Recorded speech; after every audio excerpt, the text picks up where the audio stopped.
ጤና ይስጥልኝ የተወደዳችሁና የተከበራችሁ የሐቅና ሳቅ ሚዲያ ተከታታዮች፣ ሰላምታችን በያላችሁበት ይድረስ። አዳዲስና ወቅታዊ መረጃዎችን የያዘው ወሳኝ መረጃ አሁን ጀመረ። አብራችሁን እንድትቆዩ እየጋበዝኩ ርዕሶቹን አስቀድማለሁ። በተካሄደው የተቀናጀ ኦፕሬሽን 96 ጽንፈኞችን ከጥቅም ውጭ ማድረግ መቻሉን እዙ አስታወቀ። በሳዑዲ ለሥራ የተሰማሩ ዜጎችን ደህንነትና ጥቅም ለማስከበር እየተሰራ እንደሆነ ተገለጸ። በከተማዋ ምንነቱ በመረጋገጥ ላይ ያለ ሄሞራጂክ ፊበር በሽታ ተከሰተ። አቶ ጌታቸው ረዳ በለንደን ከአልጀዚራ የእንግሊዝኛው ክፍል አዘጋጅ ከሆነው ጋዜጠኛ መሐመድ ሐሰን ጋር ስለ ኢትዮጵያና ስለ ኤርትራ ጉዳይ ቃለ መጠይቅ አደረጉ። በአማራ ክልል የአማርኛ ቋንቋን ለማሳደግ የሚያስችል ደንብ ሊዘጋጅ እንደሆነ ተነገረ። በግብፅ የተመራው የባህር ኃይል በቀይ ባህር ላይ ወታደራዊ ልምምድ ሲያደርግ ጅቡቲ፣ ሱዳን፣ ጆርዳንና የመን እንደተሳተፉ ተገለጸ። ቢቢሲ የትራምፕን ንግግር ማጣመሙ አስነዋሪ ወንጀል እንደሆነ ማሪያ ዛካሮቫ ተናገሩ። በተካሄደው የተቀናጀ ኦፕሬሽን 96 ጽንፈኞችን ከጥቅም ውጭ ማድረግ መቻሉን እዙ አስታወቀ። የምስራቅ እዝ ኮማንድ ባቀደው የጋራ ኦፕሬሽን ከምስራቅ እዝ አሃዶች ከኮማንዶና አየር ወለድ እዝ እንዲሁም ከአማራ ክልል ጸጥታ ኃይል ተውጣተው በጋራ ባደረጉት ኦፕሬሽን 96 ጽንፈኞችን ከጥቅም ውጭ እንዳደረጉ ተገልጿል። ጽንፈኞቹ ንጹሐን ዜጎችን በማገትና ገንዘብ በመቀበል የመኪና አስቆሞ ዘረፋ በማድረግ ቀረጥ በማስከፈል ሕዝቡ ከወንጀል ስጋት ነፃ ሆኖ መንቀሳቀስና ተግባሩን መፈጸም እንዳይችል እያደረጉ በመሆኑ ምስራቅ እዝ በአማራ ክልል ፖሊስና ከአየር ወለድ ክፍለ ጦር ንስር ሻለቃ ጋር በጥምር የጋራ ዕቅድ አውጥተው አካባቢውን የማጽዳት ግዳጅ ተወጥተዋል። ይህ ከጥቅምት 27 እስከ ህዳር 2 2018 ዓ.ም ለ6 ተከታታይ ቀናት የጸረ ሽምቅ ስምሪት የተደረገው በባህር ዳርና አካባቢው በሰሜን ጎጃምና በምስራቅ ጎጃም ዞኖች በሚገኙ የተለያዩ ወረዳዎችና ቀበሌዎች ውስጥ ነው። ስምሪቱን ከመሩት ውስጥ የኮር አዛዥ ብርጋዲየር ጀኔራል አዲሱ መሐመድ፣ የአማራ ክልል ፖሊስ ወንጀል መከላከል ጠቅላይ መምሪያ አዛዥ ምክትል ኮሚሽነር አበበ ውቤና የአየር ወለድ ክፍለ ጦር ንስር ሻለቃ አዛዥ ሻለቃ አስናቀ መርዕድ በሰጡት ማብራሪያ በጥምረት በተደረገው ኦፕሬሽን 27 ጽንፈኞች ተደምስሰዋል፣ 8 ቆስለዋል፣ 66 ተማርከዋል፣ አመራሮችን ጨምሮ 8 እጅ ሰጥተዋል ብለዋል። ጽንፈኛው ሲጠቀምበት የነበረው 58 ኤኬኤም ክላሽ፣ 90 የቃታ መሳሪያ፣ 11 ሽጉጥ፣ 5 ቦምብ፣ 1281 ልዩ ልዩ የጥይት አይነት እንዲሁም 6 በሞባይል ሲስተም የሚፈነዳ ፈንጂ በቁጥጥር ስር ውለዋል። በአጠቃላይ ይህ ኦፕሬሽን በጠላት ላይ ከፍተኛ የሆነ የስነ ልቦና ጫና ውስጥ ገብቶ እንዲኮላሽና ተረጋግቶ እንዳይንቀሳቀስ ያደረገ ሲሆን ጥምር ጦሩ እግር በእግር እየተከታተለ እየማረከ ጠላት ይዞት የነበረውን አካባቢ የማጽዳት ሥራ መስራቱ ተነግሯል። ጥምር ጦሩ ጠላት በገባበት ቦታ ሁሉ በመከታተል የጸረ ሽምቅ ግዳጁን አጠናክሮ በሚቀጥልበት ሰዓት ጠላት ጭንቅ ሲይዘው የያዘውን ትጥቅና መሳሪያ በየበቆሎ ማሳና በየጫካው እየወረወረ ቢሮጥም ጥምር ጦሩ በገባበት እየገባ የጠላትን መሳሪያ መማረክና ሲጠቀምባቸው የነበሩ ቁሳቁሶችን ማውደም ችሏል ተብሏል። እንደ አዛዡ ገለጻ ይህ ውጤት የተገኘው አስቀድሞ ሁሉም የጸጥታ አመራሩ በእቅድ ላይ በመወያየትና ቀጣናዎችን በጋራ ለይቶ ክፍፍል በማድረግ ወደ ሥራ በመገባቱ ተናቦና ተግባብቶ በቅንጅት ግዳጁን በመፈጸሙና ሕብረተሰባችን ባደረገው ያልተቆጠበ ድጋፍ ነው ብለዋል። በሳዑዲ ለሥራ የተሰማሩ ዜጎችን ደህንነትና ጥቅም ለማስከበር እየተሠራ እንደሆነ ተገለጸ። በሳዑዲ አረቢያ ለሥራ የተሰማሩ ኢትዮጵያውያንን ደህንነትና ጥቅም ለማስከበር በትኩረት እየተሠራ እንደሆነ ተነግሯል።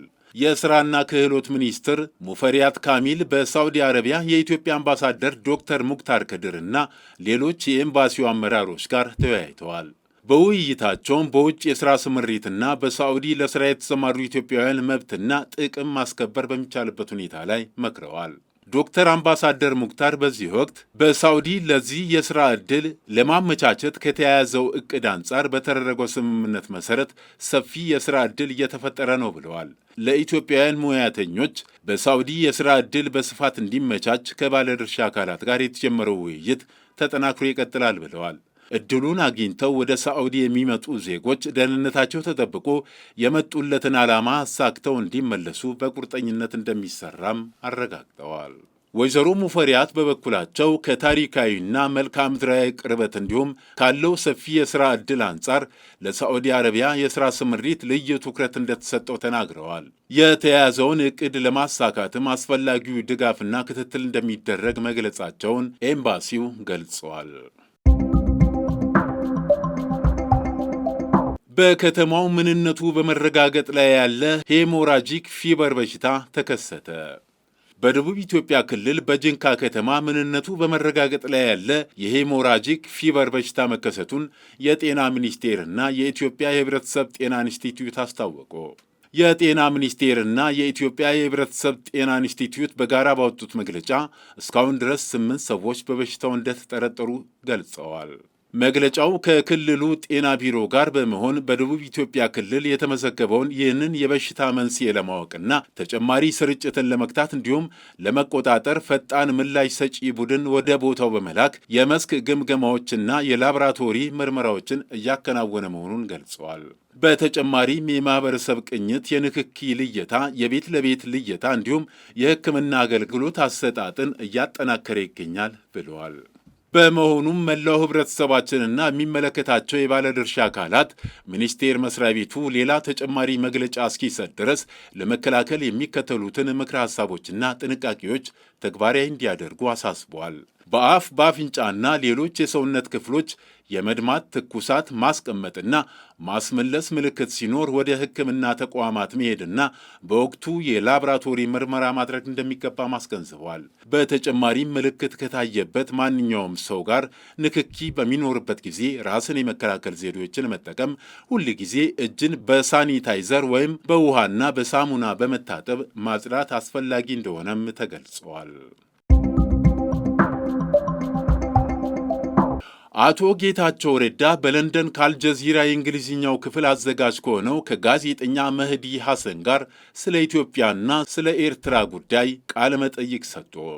የጠቅላይ ሚኒስትሩ የአፍሪካ ቀንድ ጉዳዮች አማካሪ አቶ ጌታቸው ረዳ በለንደን ከአልጀዚራው የእንግሊዝኛ ክፍል አዘጋጅ ከሆነው ከጋዜጠኛ መህዲ ሐሰን ጋር ቆይታ ያደረጉ ሲሆን በኢትዮጵያና በኤርትራ መካከል ጦርነት አይኖርም፣ ምክንያቱም ሁለቱም ወገኖች ጦርነት ምን እንደሆነ ጠንቅቀው ያውቃሉ ሲሉ ተደምጠዋል።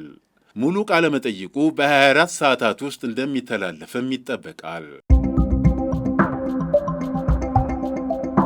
በአማራ ክልል የአማርኛ ቋንቋን ለማሳደግ የሚያስችል ደንብ ሊዘጋጅ እንደሆነ ተገለጸ። የክልሉን የባህል እሴትና ቋንቋዎች ልማትና አጠቃቀምን ለማሳደግ የተለያዩ ስራዎች እየተሰሩ ይገኛሉ ሲል የአማራ ክልል ባህልና ቱሪዝም ቢሮ አስታውቋል። የቢሮው የሕዝብ ግንኙነት ኃላፊ የሆኑት አቶ አበበ እምቢያለ እንደተናገሩት ወጎችን፣ እሴቶችንና ባህሎችን በማዳበር በስነ ምግባር የታነጸ ትውልድን ለማፍራት በስርዓተ ትምህርቱ ውስጥ ሊካተቱ የሚችሉ ባህል፣ ወጎችና እሴቶች በመለየት በሰነድ የማደራጀት ሥራ ተሰርቷል። የአሱሪት የበዓል አከባበር የአዊ ብሔረሰብ ወግ፣ ባህል፣ ስነ ስርዓት፣ ስነ ምግባር፣ ሰላምና አብሮነትን እንዲሁም የሴቶች እኩልነትን የሚያጎላ በመሆኑ በትምህርት ስርዓቱ እንዲካተት ተደርጓል ሲሉ አቶ አበበ ጨምረው ተናግረዋል።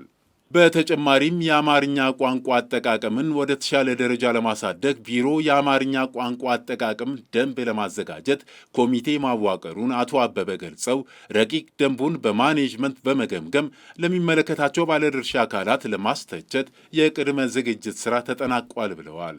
በቀጣይም የሚመለከታቸው አካላት ረቂቅ ደንቡን በአግባቡ ከተቹ በኋላ ለሚመለከታቸው አካላት በመላክ ደንቡ እንዲጸድቅ ይደረጋል ሲሉ አቶ አበበ አስረድተዋል። በግብፅ የተመራው የባህር ኃይል በቀይ ባህር ላይ ወታደራዊ ልምምድ ሲያደርግ ጅቡቲ፣ ሱዳን፣ ጆርዳንና የመን እንደተሳተፉ ተገለጸ። በግብፅ የተመራው የባህር ኃይል በቀይ ባህር ላይ ወታደራዊ ልምምድ ሲያደርግ ጅቡቲ፣ ሱዳን፣ ጆርዳንና የመንን ያሳተፈ ሰፊ የባህር ላይ ልምምድ እንደተደረገ ተነግሯል። ዓላማው በቀይ ባህር ላይ አደጋ የሚያመጣ አካል ከመጣ በጋራ ለመከላከል ነው ሲል የግብፅ የውጭ ጉዳይ ሚኒስቴር ተናግሯል። ቢቢሲ የትራምፕ ንግግር ማጣመሙ አስነዋሪ ወንጀል ነው ሲሉ ማሪያ ዛካሮቫ ተናገሩ። በሩሲያ የውጭ ጉዳይ ሚኒስቴር የኢንፎርሜሽን ፕሬስ ክፍል ዳይሬክተር ማሪያ ዛካሮቫ የአንድ ሰው የአንድ ሀገርና የሕዝብ ዕጣ ፈንታ በእነዚህ የሚዲያ ውጤቶች ላይ ሊመሰረት ይችላል ሲሉ ለስፑትኒክ ተናግረዋል። ሳንሱር የተለያዩ ቅርጾችን ሊይዝ ይችላል። በአንድ በኩል ምንም አይነት መረጃ በጭራሽ ላለመልቀቅ ፈቃደኛ አለመሆን ማለት ነው። በሌላ በኩል ደግሞ ከንግግሮችና ከቃለ መጠይቆች የተወሰዱ ጥቅሶችን አንድ ላይ በማጣመር የሚያስፈልጋቸውን ብቻ መውሰድ ነው ሲሉ አስረድተዋል። ቀደም ሲል የብሪታንያ ጋዜጣ እንደዘገበው የ2024 የቢቢሲ ፓናሮማ ዘጋቢ ፊልም አዘጋጆች የዶናልድ ትራምፕን ሁለት ንግግሮች ለውጠው እንደ አውሮፓውያን አቆጣጠር በ2020 የምርጫ ሽንፈታቸውን ተከትሎ እንደ አውሮፓውያን አቆጣጠር በጥር 6 2021 የተካሄደውን የካፒቶል ሂል ሁከትን በንቃት ሲያበረታቱ እንደነበር አስመስሎ አቅርበዋል።